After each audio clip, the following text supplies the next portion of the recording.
So here I was stuck in the middle between two strangers on the bus. One is literally trying to catch air. I'm as confused as you guys. And the other is serving me tea with his clunky water bottle. It all started when Tom, Omar, my friends, and I were waiting at a bus stop. I remember that it was freezing that day. Well, it felt cold because of the wind. So anyways, I was trying my best not to fly away when Tom said, "Hey, you see that?" "See what?" responded Omar. "The $5 bill." So, you know when a little puddle of water freezes, it turns into ice, and the thing that was inside the puddle stays inside? Why am I explaining how ice works? I'm pretty sure you guys all know. At least I hope you guys do. So yeah, this alleged $5 bill was under some thick ice. So anyways, Tom said, "See, the $5 bill. I'm gonna try and get it." I mean, yeah, go for it, but the bus will be here in 2 minutes, and that doesn't even look like money. "What do you mean? I can literally see the corner of it." "You know what? Fine, don't help. Your loss." For about 5 minutes, I was eyeing what Tom and Omar were doing to break the ice, until I saw the bus coming. "Yo, just give up, come on." "Yeah, just wait a minute." "Yeah, man, just wait." Okay, so you just want me to say wait a minute to the bus driver, or... Finally, we got on the bus, and like always, it was crowded. We were going to a soccer game because we were a part of the school soccer club that had practices and games every week. Most of the games were not at our school, so we would just have to go by bus, which wasn't the worst because you could just put your head on the window and have the most relaxing time of your life, just watching roads and the scenery change. Just by thinking of this, I get a small concussion, but I think it's still worth it. The trick is to wear a hat. So anyways, we usually weren't able to find available seats so we could sit next to each other. So it was kinda like every man for himself. If you couldn't find a seat, then too bad. Tom had already found his seat in the front. Omar, I didn't know what he was doing. Me, I wasn't able to find a seat, until luckily, somebody else got up to get off the bus. I had an aisle seat, the second best seat, so I wasn't gonna complain. There were 2 other people next to me who were probably in the same grade or maybe older. They seemed like pretty chill dudes until one of them started catching air, or was at least trying to. It didn't really look like he was successful at it because he continued. I'll call him Kyle. He was the one right next to me. Jack, I'll call him Jack, was the one with the window seat. So anyways, Kyle kept catching his air, which didn't bother me because, you start ignoring those type of things. But apparently Jack couldn't. With my peripheral vision, I saw Jack starting to poke him and say, hey, stop that. Then I'm like, oh, these guys probably know each other, and finally Jack is gonna make Kyle stop. But no, he said, hey, stop that, you're gonna steal all my air. Really? Right now I'm stuck between 2 people trying to catch air. Kyle then freaked out and said, well, you stole my tea. Wait, now I'm really confused. What tea? What air? Now it was confirmed they 100% knew each other, and even apparently had some beef. Jack then said, look at that weird building. Kyle looked, and I don't know why, but I also looked. Right when we looked back, we saw Jack busy stealing our air.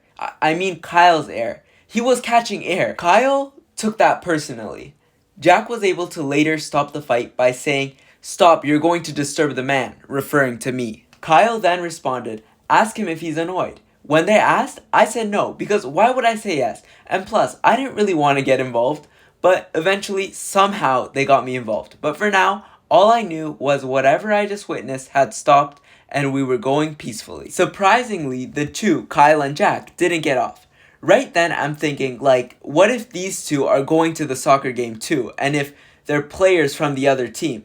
Each stop we passed, the probability grew and grew. I got snapped out of the daydream, or whatever you call it, by a text that came from Omar. Our conversation was a little like, hey, where are you sitting? I'm not on the bus. No, but actually, I found a seat at the back. We found 2 seats at the front, so Tom is next to me. Anyways, you want this? Want what? He sends me a photo. I have extras. Yeah, but what is it? I don't know. It's something my grandma makes. Tom told me to tell you that it's like a bagel that tastes like a donut. Now, at that moment, I paused for a while, because a bagel that tastes like a donut would be a donut.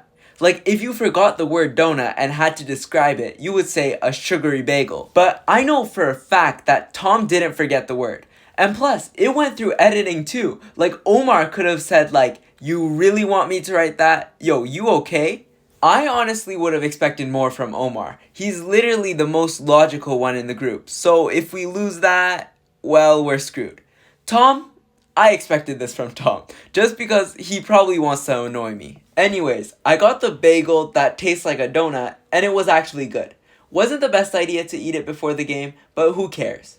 Right when I had just stopped thinking about Kyle and Jack, they found a way to remind me of themselves. Kyle said, "You know what would go well with that?" referring to what I was eating. "Some tea." And I kid you not, he pulls a bag of tea out of his pocket. He's like, "Now I only have to find my water." Which, by the way, wasn't hard for him to find because he had a big clunky one. Then, to make small talk, I said, "But you would need a few extra tea bags to get the same taste as you would with a cup of tea. The ratio of tea to water is off in this case." Oh, we have a tea expert here, I'm guessing. He didn't say that in a mocking way, more like a proud way, if that makes sense. Kyle continued, "Well, what do you suggest I do, tea expert?" I said, "I don't know," and the conversation was done.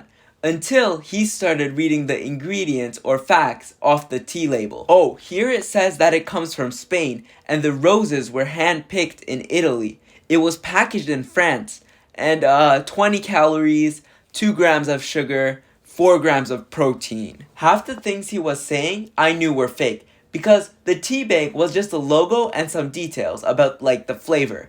Other than that, he was making it all up. Believe it or not, I finally got to my stop and exited the bus. Omar and Tom also got off.